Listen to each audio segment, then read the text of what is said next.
People who spend time in nature often report a profound sense of companionship, feeling as if unseen, magical energies are near.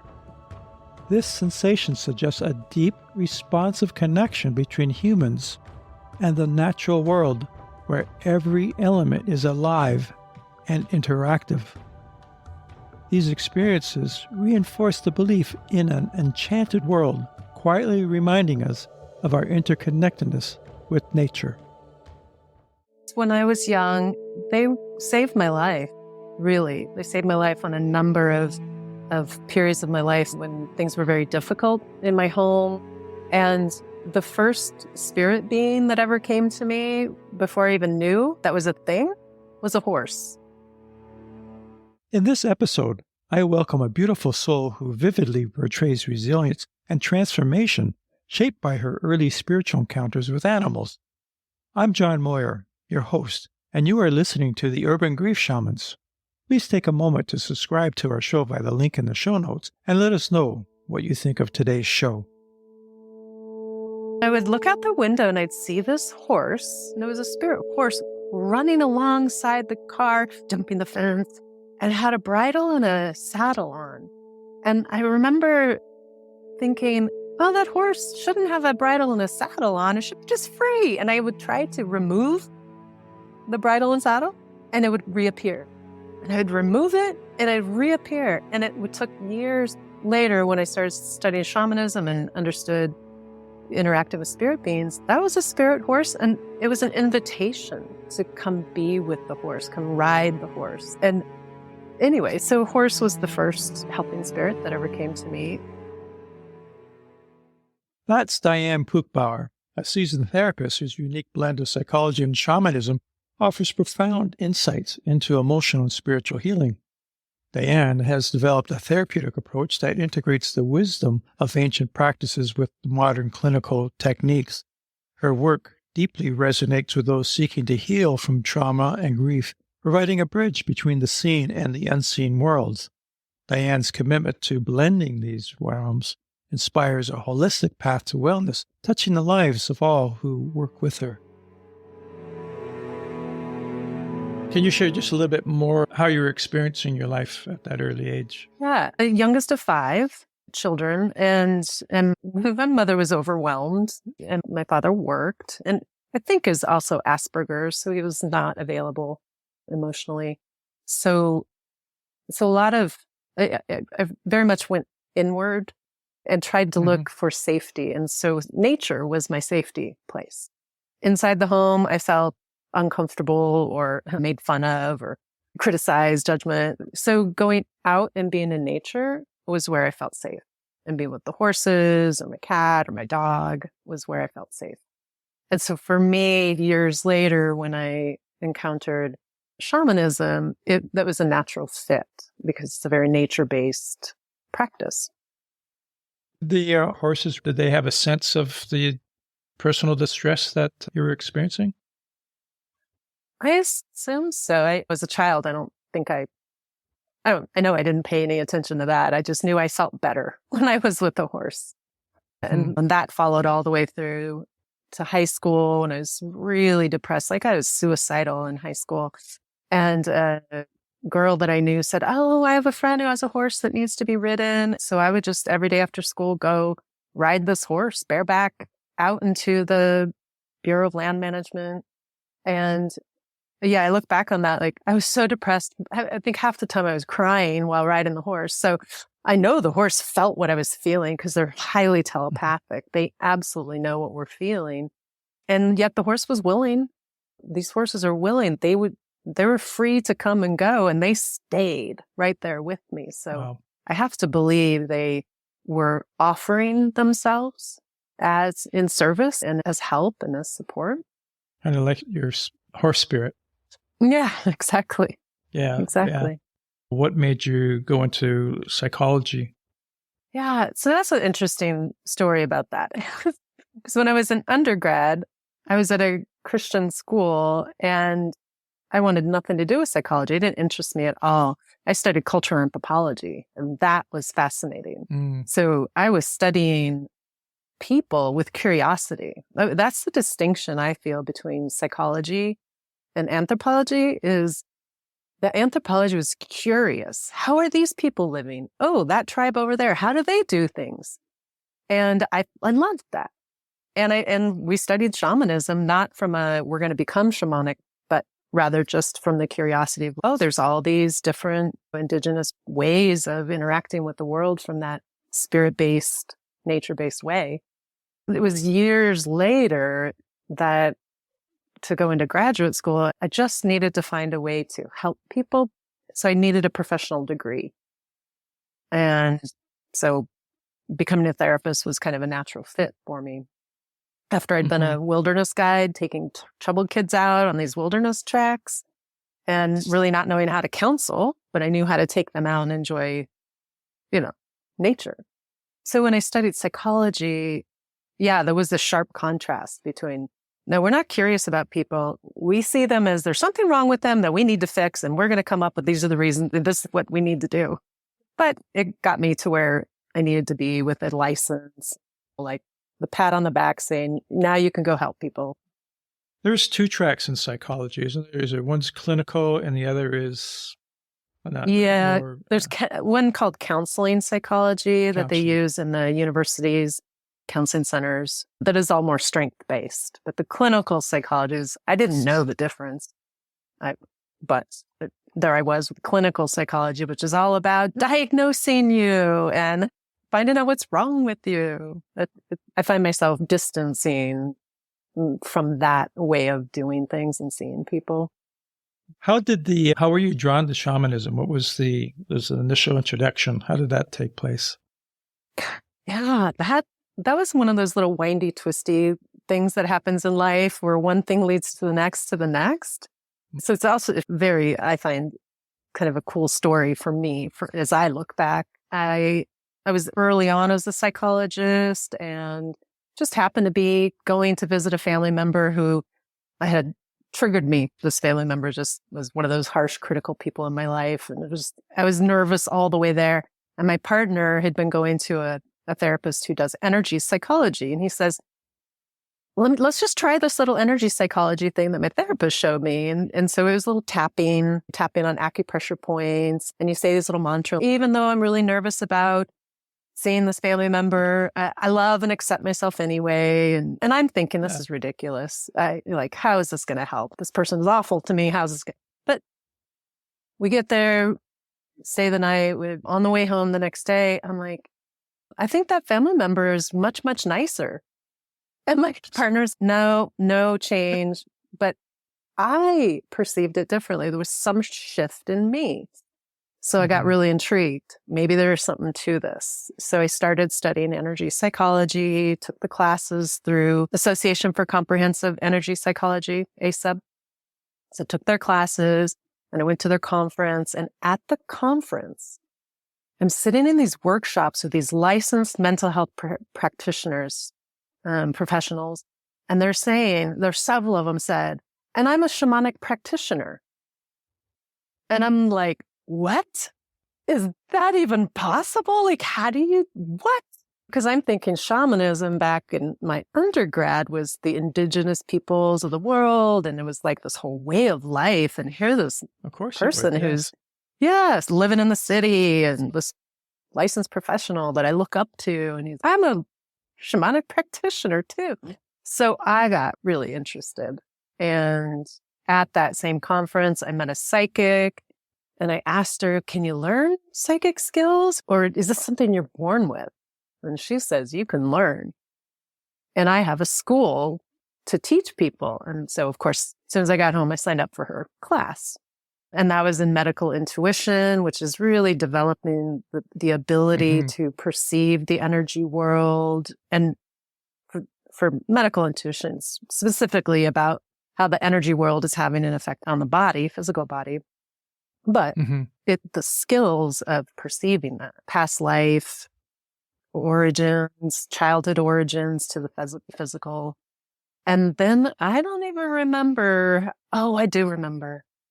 So at that conference, I got super excited about the energy healing thing. And so I got online and I ordered, I don't know how many books. And one of them was Michael Harner's Cave and Cosmos.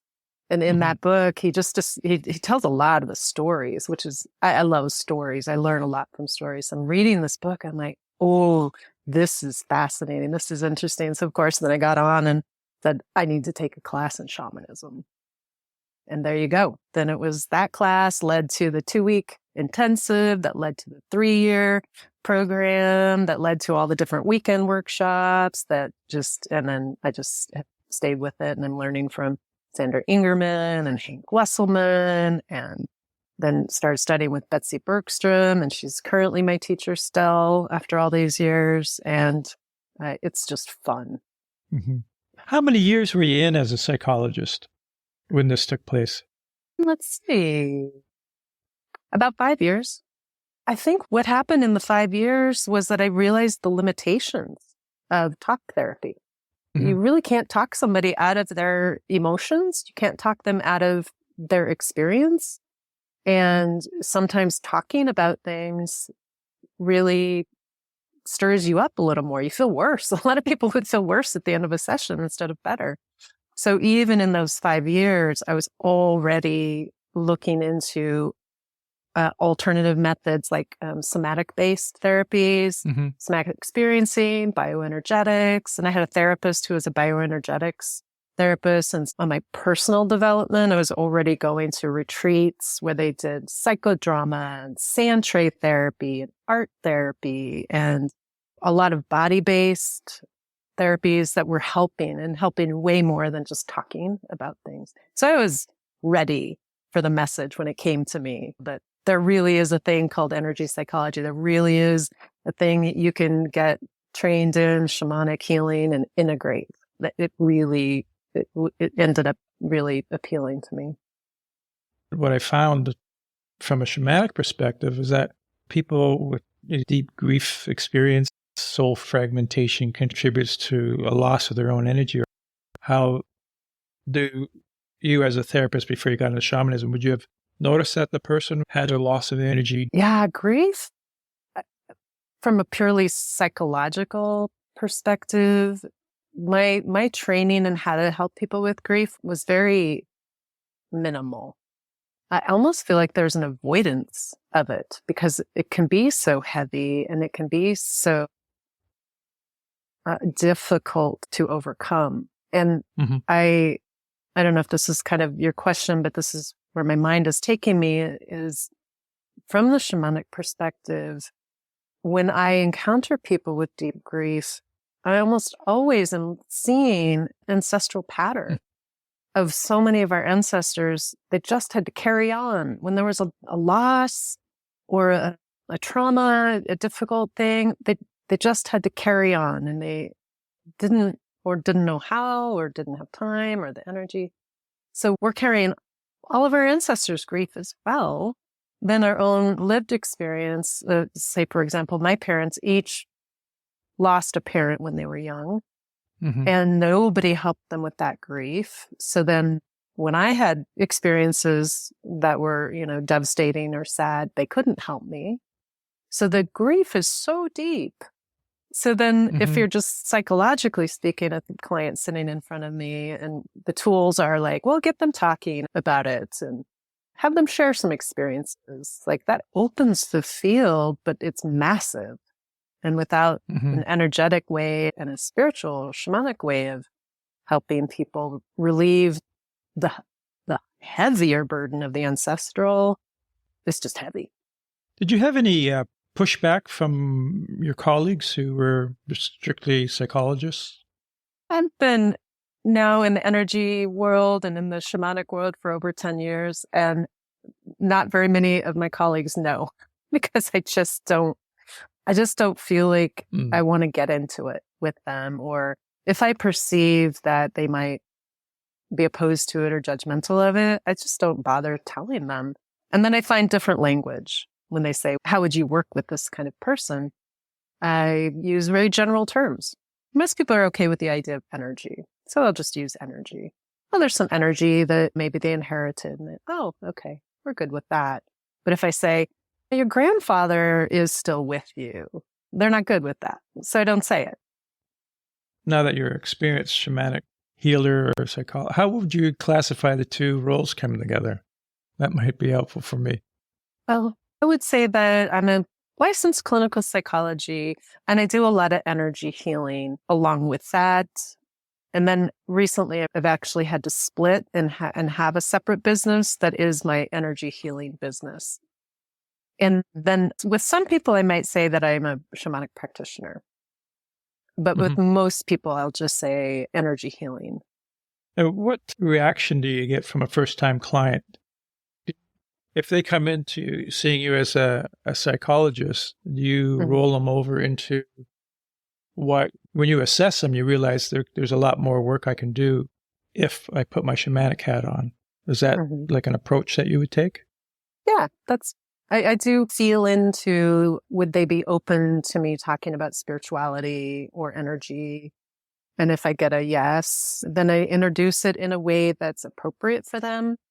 So having gone to both my undergrad and my graduate school were in Christian universities. And my graduate school, we actually had classes in how to integrate their spirituality. So actual practice and lots of conversation in assessing a person's spirituality and bringing that in as a resource. Or for some people who've been harmed or had negative experiences in their religion, then how to help them heal from that and find a positive kind of form of spirituality if they're open to that. But it's really all about sensing into where's the client, where's their comfort level, and what language can I use. And I've made a few mistakes over the years where keeping my language very general. Oh, it looks like there might be some energy that doesn't belong. Would that make sense to you, that you might have absorbed something from a parent or a family member that we want to let go of? And people are usually good with that. And that might go along for a while. And then with one client, I actually ended up using the word spirit helpers. And that was it. They were done. It was such a triggering word from their religious background. There's evil spirits. And so just that word was triggering. And I find that's happened just a couple of times where just a certain word or certain label is too triggering. So you definitely have to sense into like, where are they at? Where's their comfort? What about skepticism by your clients? Are most people agreeable or curious? Most people are agreeable and curious. Yeah. It's a rare person who comes for help who is that closed. So there's plenty of closed people, plenty of skeptical people, but they're not generally the people who come for help. Does that make sense? There's something in the I need help process that is saying I'm at my end and something outside of myself might be helpful. And I've also recently gotten much, much better. If I get an inquiry, hey, can you help me? I need a therapist, of doing a little divination journey to see, is this person compatible with the way I work? Will this be a good experience for myself and this potential client? And I sometimes get a no, that they wouldn't be open. And then if I try to work with somebody who's not open to these really beautiful methods that I have found to be so helpful, it's not a good fit. I'm going to be frustrated. They're not going to, I'm a good therapist, even if I don't do energy work, but my frustration is going to get in the way. So I just say, hey, I'm not the best therapist for you. I might try somebody else. Yeah, people really do need to want to be healed. What about cultural appropriation? You ever get people who are curious about that, well, you don't look like your First Nations when they hear the word shaman or those kind of discussions? Yeah. And it's such a great discussion, and it's out there amongst the mental health professionals who are also shamanic practitioners. And many people no longer use the word shaman because it is a cultural specific word coming from the Tungus tribe in Siberia. So they'll call themselves animist practitioners, which is a more general anthropological term. So that would be one way of going about it. The cultural appropriation is an attitude. It's a mindset. So if I go study with some indigenous people, and then I just take those and I claim them as my own, or if they perceive me as, hey, you're a representative of that group of people long ago, or it's continuing to happen, that have destroyed our way of life, taken our lands, and now you're going to come do it again. It's an attitude that I'm coming in there and taking it. But if I'm invited to study with a group and they perceive me as somebody that will be respectful and acknowledging that this is where I learned and these are the elders of the tribe, that goes a long way towards minimizing that cultural appropriation part of it. But the second part of it really is that I find myself drawn towards shamanic practices that are of my people. So Celtic, where my mother's family came from for forever, is the Celtic Druidic way. And I find myself drawn to that. And it is my people. These are I'm not appropriating this is where my people come from. And from my father's side, the Germanic, Norse. So I've been studying the Norse way of doing things, Ukrainian. And then I also have past lives where I was in the goddess Isis from Egypt, many past lives there. So as I study Egyptian, that feels compatible and I can feel good about that because I have associations. Me, this person or this soul has these associations. Yeah. Can you speak to some examples of how people have changed or had moved forward from their troubles?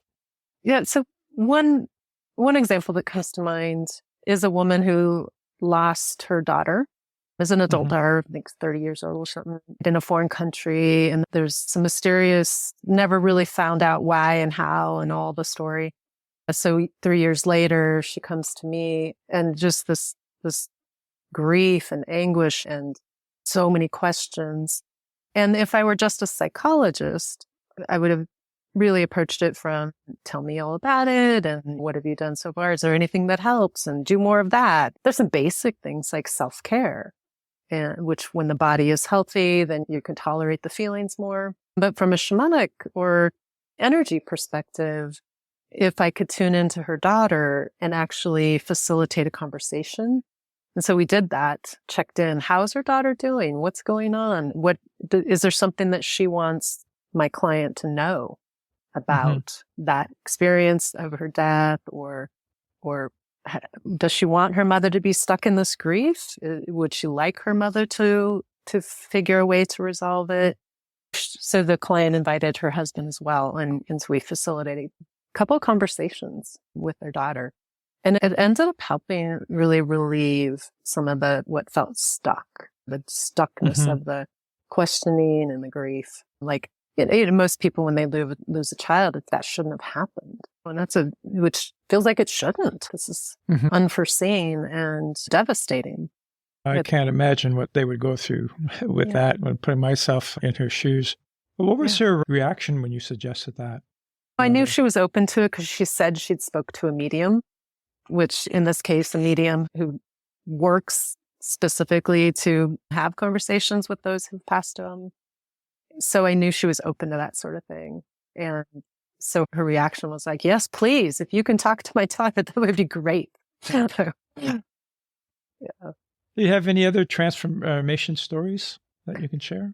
Yeah, I'm thinking of another. I mean, I have lots and lots, but one in particular that comes to mind is this client came to me. She's a young woman, somewhere in her 30s. And she had some mysterious physical ailments that doctors, medical people couldn't really find a good origin for, a reason for. And she had some depression and some anxiety. So these are generally things that people come to therapy for. And I perceived that she was open to more energy. So we were doing basic energy kinds of things. Visualize being under a waterfall of light, and that kind of washes away some of the anxiety, or bathes your nervous system. And these are effective. But when we were doing them, I could perceive that her grandmother was with her. And I threw out the idea of, hey, do you ever feel like there's somebody with you? I mean, or that there's some other energy or presence with you? Is it possible that your grandmother might have just not moved on? I don't know. It's interesting because my mom was pregnant with me when my grandmother died. Oh, that's really interesting. So as I'm checking in with the spirit of her grandma, I think her grandma's, I stayed. I needed to stay and help. And so I said, Mm. well, what if we had a conversation with her? And she said, oh, my mom would want to be here for this. So she invited her mom. So we did a session where we really talked with grandma and let her know. And they said things, the mom said things to grandma that really she didn't get to say because grandma had died, more of a suddenly kind of thing. But grandma was able to let them know, I knew you needed help. You were pregnant and I knew you needed help. So I wanted to stay and help. And then at that point, sometimes the spirit doesn't know how to move on if it becomes time. Because now this daughter was in her 30s and mom didn't need help raising the child as an adult. So there was this really beautiful saying, thank you so much. And it might be great for you now to go to your rest and go and take care of some things that you need to take care of as a soul. And so the upshot of that is both the people who are still in their bodies, the daughter and the mother, felt so much relief and they felt so much lighter and the physical symptoms began to remit. Now that you've been a psychologist and a shaman, how's your own life changed? Yeah, tremendously. When I think about, I feel like everything that I've pursued, every workshop I've taken, every training I've pursued, every teacher that I've learned from has been for my own self first. And it's very much a Buddhist concept of as we heal, it makes it easier for others around us to heal. So I'm doing all of this for my own self. And then I have on the side going, oh, this would be helpful for my clients too. So I still meet with my mentor, Doris Samuelson. She's a shamanic practitioner up in the Seattle area and a colleague of Betsy Bergstrom, who's still my teacher. So I was meeting with Betsy Bergstrom once a week for a good long time to do personal transformation work, depossession, curse unraveling, energy clearing, ancestral healing, all of that. And every time I go through a personal session for myself, I am now more able to help other clients that are suffering in similar ways. So it just is, it's the best possible scenario. I get healed and then I can help others heal in the same way. For your colleagues who are unaware, what would you say to them should shamanism come up? How would you handle that, expressing what you've done and how you merged your practice with the two and suggest that it might be something for them? Or would you?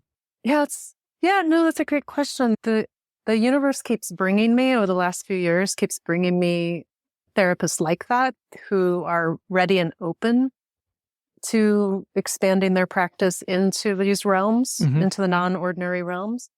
And to them, I just go right into, I feel very free to tell them like how much fun I'm having and how exciting it is and how helpful these practices are. And I have a consultation group right now where there's two other therapists that we get together and we talk about how we blend our therapy with, I'm the only one who's a shamanic practitioner. The other two are more just energy psychology. So we talk about it. I have a few clients who are therapists and I'm introducing them to these practices via their own personal growth and transformation. And in that way, it's just easy because I have come to such a comfort level.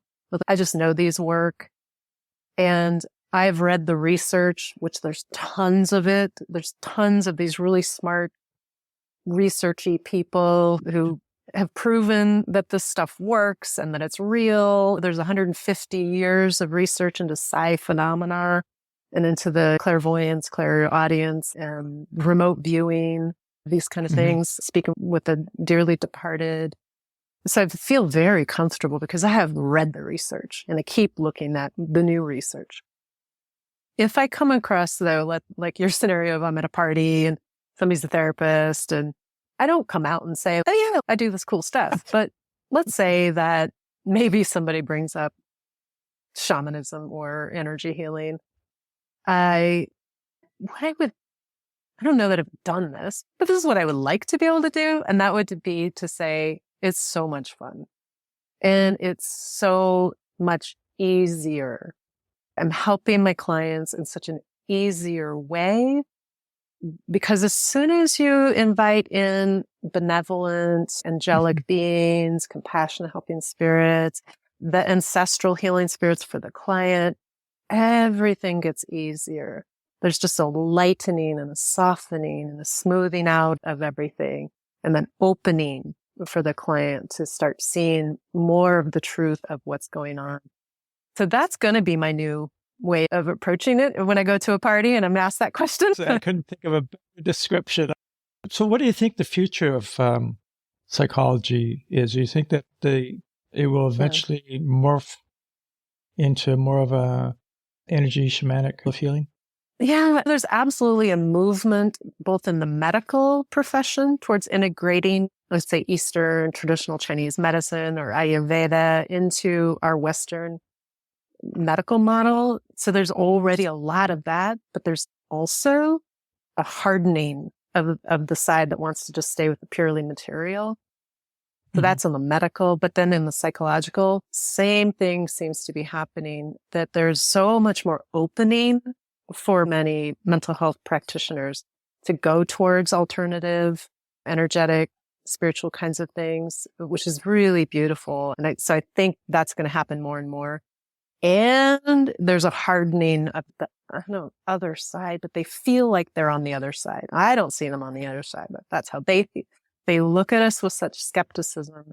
The president, I don't know if he's the current president, but a couple of years ago, president of American Psychological Association came out with those energy psychology people need to lose their licenses. And it's my job to strip their licenses from them because they're doing voodoo or whatever. That's not the word he used, but it was that sentiment of they're outside their scope of practice or they're doing unethical things. And so I do feel like there's that kind of division.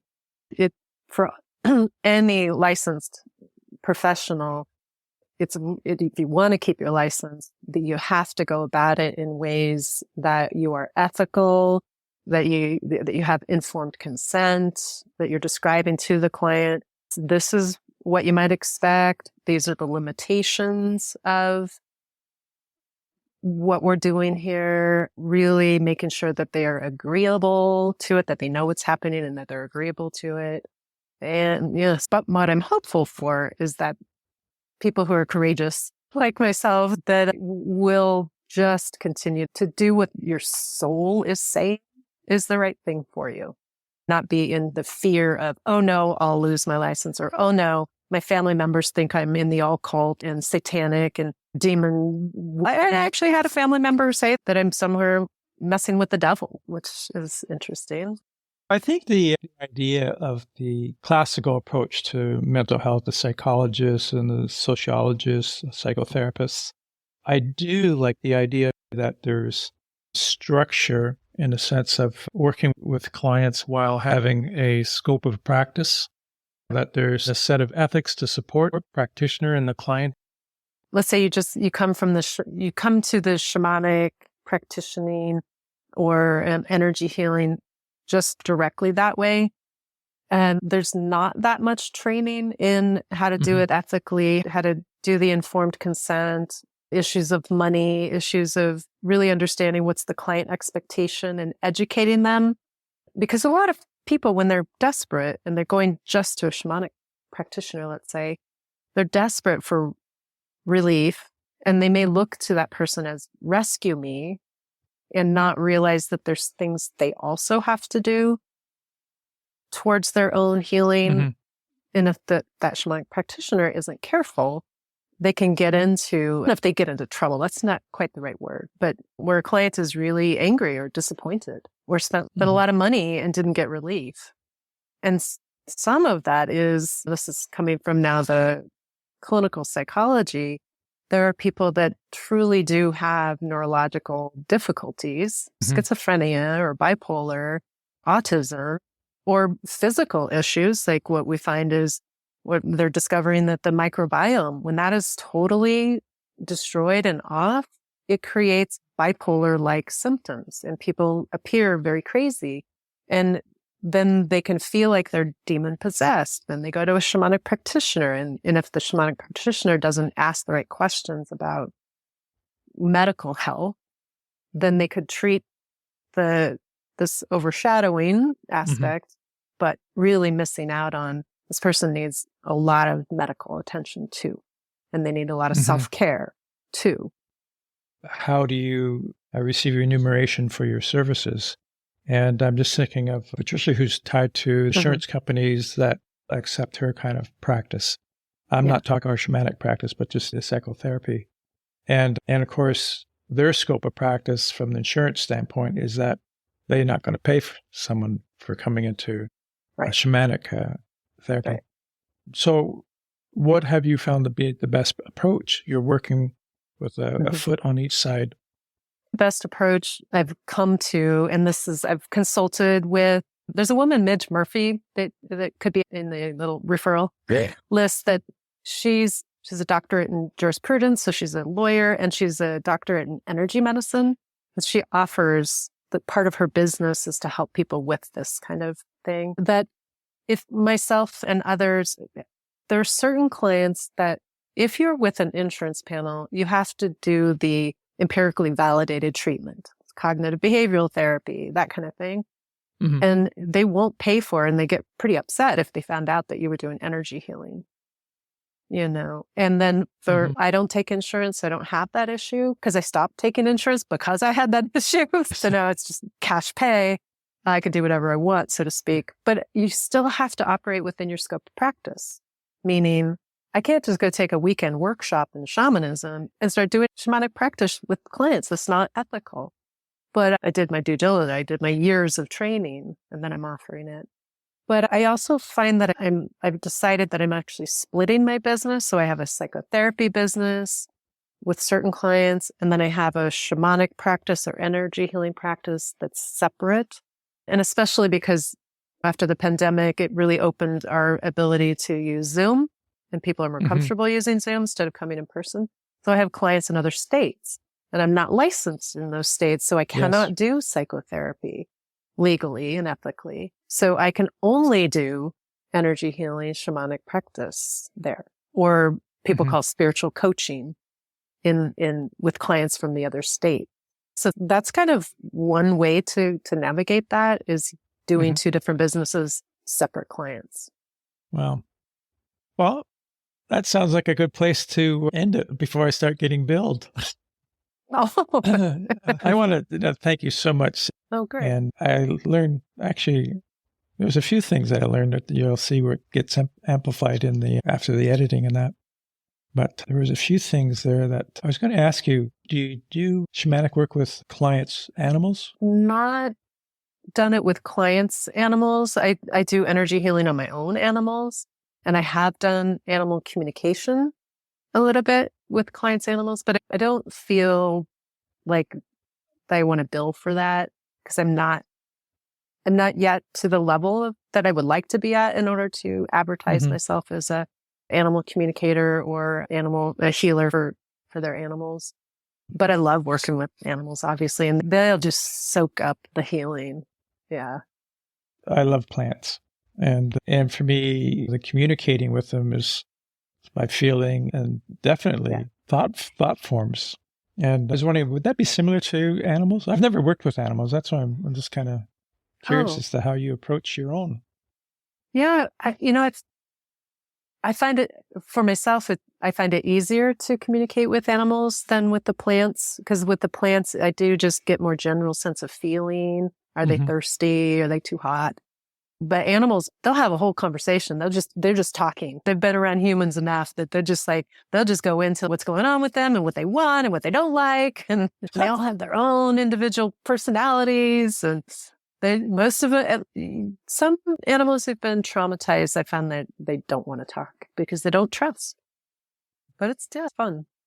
Yeah. Our animals love us so much. And I've found over the years doing this work that I will often encounter an animal still in that client's energy field, that the animal, its body died, it wanted to stay but couldn't, but spirit stays in order to continue to comfort the human.